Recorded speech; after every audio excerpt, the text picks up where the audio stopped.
मानसिक रुग्ण झाले का असा सवाल राज ठाकरेंनी उपस्थित केलाय। आंदोलनकर्त्यांवर झालेल्या लाठीचार्जवरून राज ठाकरेंचा संताप अनावर झालाय। सरकारलाच रुग्णालयामध्ये भरती करण्याची गरज असल्याचं राज ठाकरेंनी म्हटलंय। मोदी पंतप्रधान असताना आंदोलन चिरडलं, हे इतिहास लक्षात ठेवेल असंही राज ठाकरेंनी म्हटलेलं आहे। तर केंद्र सरकारने शनिवार 18 जुलै 2026 ला सोनम वांगचुक यांना जबरदस्तीने उचलून रुग्णालयामध्ये भरती केलं। सोनम वांगचुक यांच्या तब्येतीची काळजी वाटून त्यांना रुग्णालयामध्ये दाखल केलं असं सरकारचं म्हणणं आहे। सरकारने त्यांना ज्या पद्धतीने फटफटत नेलं त्यावरून सरकारला वांगचुक यांची काळजी नव्हती हे नक्की आहे। त्यानंतर काल आंदोलकांवरती केलेला बेफाम लाठीचार्ज हे पाहून सरकारच रुग्ण झालंय आणि त्यांनाच रुग्णालयामध्ये भरती करण्याची गरज आहे असं दिसतंय। आम्ही रास्त मागण्यांसाठीची आंदोलनं कशी चिरडतो हे जगाला दाखवण्याची आणि ती कशी चिरडली हे आपल्याला स्वतःला आजूबाजूच्या इतर राष्ट्राध्यक्षांच्या कोणत्याच भाषा येत नसताना फक्त कॅमेऱ्यासाठी गडगडाटी हास्य करून जगभरातील राष्ट्राध्यक्षांना ते सांगण्याची हौस सध्या सत्ताधीशांची जडली आहे असं राज ठाकरेंनी असं म्हटलेलं आहे।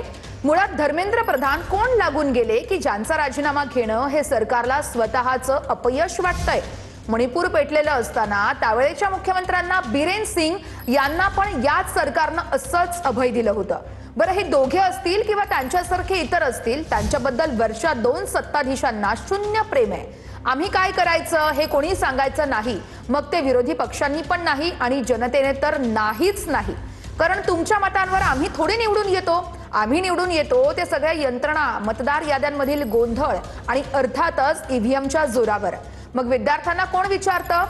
काल पंतप्रधान हा मुद्दा सोडून सगळं बोलले। इंग्रजीमध्ये एक शब्दप्रयोग आहे, लेम डक प्रेसिडेंट, म्हणजेच ज्या पंतप्रधानांचा किंवा राष्ट्राध्यक्षांचा शेवटचा कार्यकाळ सुरू असतो ते पंतप्रधान हे निवांत असतात, जगभर दौरे करतात आणि त्यांचा प्रभाव कमी झालेला असतो आणि त्यांचा उत्तराधिकारीच सगळा कारभार हाकत असतो। सध्या मोदींची अवस्था अशीच काहीशी आहे असं दिसतंय।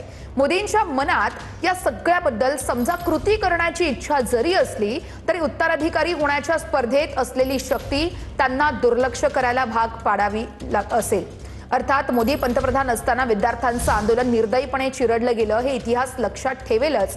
तशीच प्रतिभा व्हावी अशी कोणाची इच्छा असेल आणि मोदी त्याला बळी पडणार असतील तर मग प्रश्नच संपला असं राज ठाकरेंनी म्हटलेलं आहे।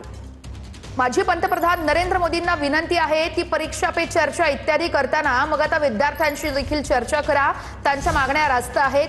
धर्मेंद्र प्रधान आणि सरकारचा इगो यापेक्षा या देशातील विद्यार्थ्यांचा आक्रोश महत्त्वाचा आहे आणि सरकारने हे देखील समजून घ्यावं की हे आंदोलन फक्त विद्यार्थ्यांचं एका परीक्षेपुरतं नाहीये। लोकांच्या मनात सरकारच्या कारभाराबद्दल राग आहे आणि ज्या पद्धतीने एकाच उद्योगपतीला मोठं केलं जातंय त्याच्या घशात संपूर्ण देश घातला जातोय, ज्या पद्धतीने महागाईनं कळस गाठलाय, जंगल तोडून कंत्राटदारांचं भलं केलं जातंय असं राज ठाकरेंनी आपल्या पोस्टमध्ये म्हटलेलं आहे।